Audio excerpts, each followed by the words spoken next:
Dysphagia is having difficulty swallowing. There are two types of dysphagia, oropharyngeal and esophageal. Oropharyngeal dysphagia is related to neuromuscular impairments that affect the tongue, pharynx, and upper esophageal sphincter.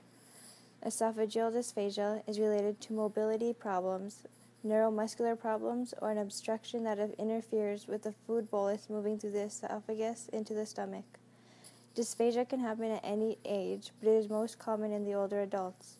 25 to 30% of hospitalized patients and 40 to 60% of nursing home patients experience dysphagia. If untreated, the patient is at risk for nutritional and respiratory problems. This is usually aspiration, pneumonia, and ultimately death. Dysphagia is under-recognized, poorly diagnosed, and poorly managed. Are you okay, Miss Sanchez? What's going on? I've just been having a hard time swallowing my food, and it makes me cough a lot. Really? Since when? How long have you been experiencing that? It's gotten worse over the past 3 months.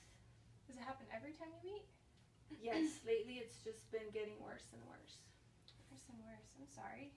It's okay. Do you ever feel like it sticks? You know, does it stick in your throat or Yes, your chest? Or yes. Could you show me where? Right about right here. Okay.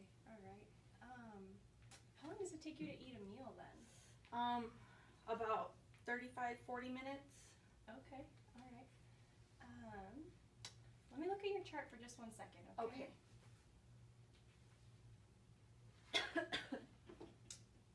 Yeah, I see here that you've had pneumonia 2 or 3 times in the last couple of months. Do you have any respiratory problems? No, I don't. COPD? No. Nothing like that? No. Okay.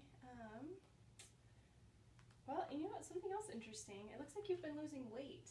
Do you know why that might be? Are you on a diet or anything? No, I'm not, but ever since I had my stroke last year, they said I didn't have any weakness or anything. Well, just weakness I've had, but nothing else, and I noticed as well that I've been losing weight.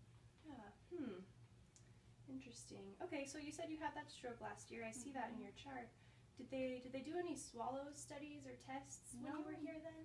No, I just have some tingling and a little weakness, but nothing that impaired me. Okay. Well, I'd like to do a little bedside test for that real quick, okay? So if you wouldn't mind just taking a sip of water for me. Okay? Okay. So what I'm going to go ahead and do, I think I'm going to talk to the doctor and get a swallow study ordered for you so they can see what's going on in there. But for right now, until we get some confirmation, I'm going to set the head of your bed up while you eat, okay? Okay, thank you. That should help. And also, I think it might help if we cut your food up into smaller pieces. Okay, thank you. I'll take care of that before I go. And then I think maybe something else that might help is just really good oral care. Okay. Okay, so I'll come back whenever you're done and we'll do that as well. Sounds good. Okay. Thank you. I'll check on you in a little while. Thank you. Risk factors for dysphagia include stroke, muscular dystrophy, myasthenia gravis, scleroderma, achalasia, and esophageal spasms. The assessment criteria includes a history asking open-ended questions like how often do you cough after eating or drinking, or how often do you feel that food is caught in your throat or chest. A physical examination looking at cranial nerves, focusing on nerves 5, 7, 9, 10, 11, and 12. Breath sounds, looking at the strength of their cough.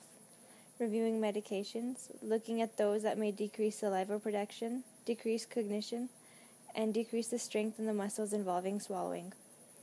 Nursing interventions include sitting the patient in an upright position to eat, decreasing distractions and minimizing conversations during eating, modifying the texture of the foods and fluids consumed, and maintaining oral hygiene. Dysphagia and malnutrition often can occur together. When the patient is unable to properly swallow, they become malnourished. With malnourishment, it is important to figure out why they are becoming malnourished.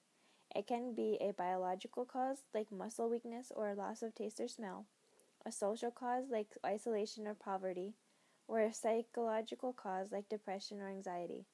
If the patient is able to tolerate eating, make sure they have food they like. If they hate liver and onions, don't try and feed them that because they most likely won't eat it.